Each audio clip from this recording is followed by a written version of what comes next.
Dibohong. Aku hanya memikirkan satu peraturan penting. Kenapa kau lakukan hari ini kalau kau bisa melakukannya besok? Hahaha. Few moments later.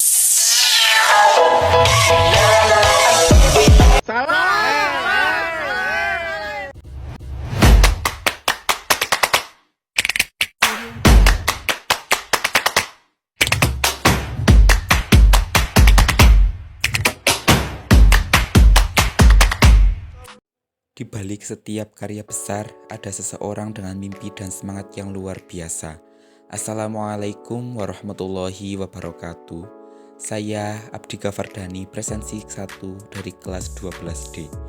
Dalam tugas Remi di Bahasa Indonesia ini akan membawa Anda menyusuri perjalanan hidup sang tokoh yaitu Ismail Marzuki. Seorang tokoh yang memberikan dampak besar di dunia bidang seni musiknya. Diajukan kepada Ibu Fitria Asriana Dewi, SPD, selaku guru pengampu mata pelajaran Bahasa Indonesia kelas 12. Tugas ini adalah kesempatan untuk lebih memahami siapa beliau dan bagaimana perjalanan hidupnya bisa menginspirasi kita semua. Jadi, pada video kali ini, poin yang akan saya bahas yaitu yang pertama ada latar belakang tokoh, yang kedua ada pendidikan tokoh, yang ketiga karya yang dibuat tokoh, yang keempat, karir yang dijalani tokoh, dan yang terakhir atau yang kelima, wafatnya sang tokoh. Jadi, yang pertama adalah latar belakang. Ismail Marzuki lahir pada 11 Mei 1914 di Kuitang, Jakarta, dari keluarga Betawi yang sederhana. Ayahnya Marzuki bekerja sebagai pedagang dan keluarganya dikenal religius. Sejak kecil, Ismail sudah tertarik pada musik, terutama setelah terbiasa mendengarkan musik keroncong di rumah. Meskipun hidup dalam lingkungan yang religius, kecintaannya terhadap seni tidak pernah terhalang. Dengan dukungan keluarganya, Ismail mulai belajar berbagai alat musik seperti gitar, piano, dan biola secara otodidak yang menjadi fondasi bakat musiknya di kemudian hari. Yang kedua adalah pendidikan tokoh. Ismail Marzuki mendapatkan pendidikan formal di HIS atau Hollands Inland School, sebuah sekolah dasar berbahasa Belanda untuk anak-anak pribumi. Setelah itu, ia melanjutkan ke MULO atau Meer with Gebright Lech Onderwijs, setara dengan sekolah menengah pertama.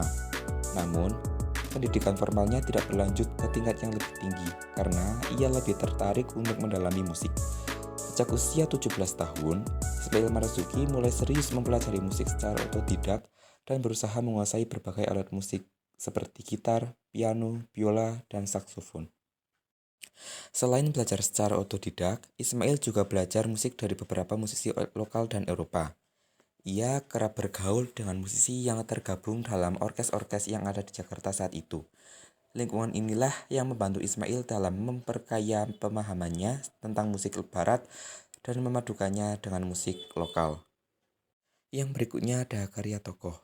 Ismail Marzuki dikenal dengan karyanya yang bernuansa patriotik dan nasionalis. Beberapa karya terkenalnya antara lain, yang pertama, Rayuan Pulau Kelapa, lagu yang terkenal hingga mancanegara. Yang kedua, Gugur Bunga, lagu yang mengungkapkan kesedihan atas gugurnya para pahlawan. Dan yang ketiga, Indonesia Pusaka, salah satu lagu yang sering dinyanyikan dalam upacara kenegaraan. Selain itu, ia juga menciptakan lebih dari 200 lagu yang berkaitan dengan semangat perjuangan dan cinta tanah air. Yang keempat ada karir tokoh. Karir Ismail Marzuki mulai dikenal luas ketika ia bergabung dengan Orkes Studio Jakarta pada tahun 1936 yang dipimpin oleh Hugo Dumas. Melalui orkes ini, Ismail memperkenalkan banyak lagu bertema nasionalisme dan perjuangan yang membangkitkan semangat rakyat Indonesia melawan penjajahan. Kiprah Ismail Marzuki dalam musik juga membawa dampak besar pada perkembangan musik di Indonesia, terutama dalam upaya memadukan musik tradisional dengan musik barat. Melalui karyanya, ia juga berusaha memperkuat identitas kebangsaan Indonesia, khususnya selama masa penjajahan Belanda dan juga Jepang. Yang terakhir ada wafatnya tokoh. Pada masa-masa akhir hidupnya, Ismail Marzuki menderita berbagai penyakit, termasuk komplikasi penyakit paru-paru. Kehidupannya tidak pernah lepas dari berbagai kesulitan, baik dari segi kesehatan maupun finansial. Meski demikian, ia terus berkarya dan mencurahkan hidupnya untuk musik. Ismail Marzuki meninggal dunia pada 25 Mei 1958 di Jakarta pada usianya yang ke-44 tahun. Meskipun wafat pada usia yang relatif muda, Ismail Marzuki meninggalkan warisan musik yang abadi bagi bangsa Indonesia.